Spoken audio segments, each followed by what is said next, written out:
अस्सलाम वालेकुम। आज हम एक नए नावल के साथ आपके सामने पेश हुए हैं जिसका उन्वान है मुकद्दर का खेल। बारात दरवाजे पर खड़ी थी।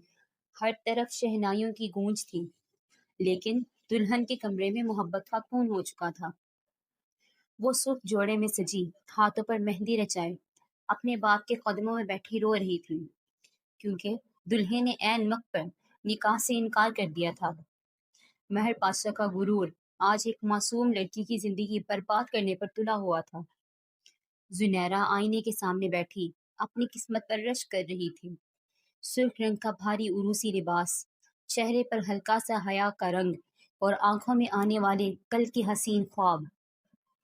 वह लाहौर के एक मुतवस्त घराने की बेटी थी, जिसका रिश्ता शहर के सबसे बड़े बिजनेस टाइकॉन महर पाशा के इकलौते बेटे अजलान पाशा से हुआ था। ये रिश्ता कोई आम रिश्ता नहीं था, बल्कि एक पुरानी दोस्ती का भरम था। बाहर गाड़ियों के हारन और ढोल की थाप बता रही थी कि बारात आ चुकी है। जुनैरा का दिल जोर से धड़का। उसकी सहेलियों ने उसे घेर लिया और हंसी मजाक शुरू हो गया। लेकिन इस हंसी के पीछे छुपे तूफान से कोई वाकिफ ना था। अचानक बाहर हंगामे की आवाजें आने लगी। हंसती मुस्कुराती सहेलियों के चेहरे फक हो गए। जुनैरा के वालिद अकराम साहब हाँफते हुए कमरे में दाखिल हुए। उनका चेहरा सफेद पड़ चुका था और हाथ कांप रहे थे। अब्बा, क्या हुआ? आपकी तबीयत तो ठीक है? जुनैरा घबराकर खड़ी हो गई। अकराम साहब ने रोते हुए अपनी बेटी के सर पर हाथ रखा। जुनैरा, मेरी बच्ची, महर पाशा बदल गया है। वो अपनी पुरानी दुश्मनी का बदला लेने आया है। इसने शर्त रखी है कि वो बारात तभी अंदर लाएगा जब मैं अपनी खानदानी जमीन के कागजात उसके नाम करूंगा। जुनैरा, वो शादी नहीं सौदा करने आए हैं। ये सुनते ही जुनैरा के पैरों तले से जमीन निकल गई। जिस इंसान को वो अपना मुहाफिज समझ रही थी, वो तो उसके बाप की इज्जत का सौदागर निकला। बाहर मेहमानों में कानाफूसी शुरू हो चुकी थी कि बारात दरवाजे से वापस जा रही है। अकराम साहब सख्ता की हालत में फर्श पर गिरने लगे तो जुनैरा ने उन्हें संभाला। उसकी आंखों से आंसू बह रहे थे, लेकिन इन आंसुओं में अब बेबसी नहीं, बल्कि एक आग थी। उसने अपना घूंघट पीछे किया, लहंगे का घेर संभाला और मजबूत कदमों से चलती हुई सीधी घर के मरकजी दरवाजे पर आ खड़ी हुई, जहां महर पाशा और अजलान पाशा अपने बॉडीगार्ड्स के साथ खड़े मुस्कुरा रहे थे।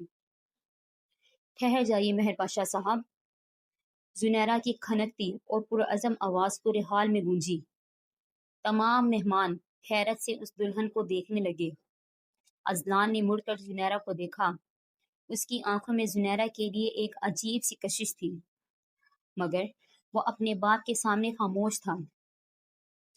जुनैरा ने महर पाशा की आंखों में आंखें डालकर कहा, आपको क्या लगा कि अकराम साहब की बेटी की डोली उठाने आए हैं? महर पाशा साहब, जो इंसान शादी जैसे पाक रिश्ते को बिजनेस की डील समझे, वो इस काबिल ही नहीं है कि मेरी चौखट पर बारात ला सके। कागजात तो दूर की बात है, मैं आपके बेटे को अपने पाँव की ठोकर पर भी ना रखूंगी। ले जाइए अपनी ये बारात, क्योंकि अकराम साहब की बेटी बेकाऊ नहीं है। पूरे हाल में सांप सूंघ गया। महर पाशा का चेहरा गुस्से से सुर्ख हो गया और अजलान पाशा, जो अब तक खामोश था, उसने पहली बार आगे बढ़कर जुनैरा का हाथ थाम लिया।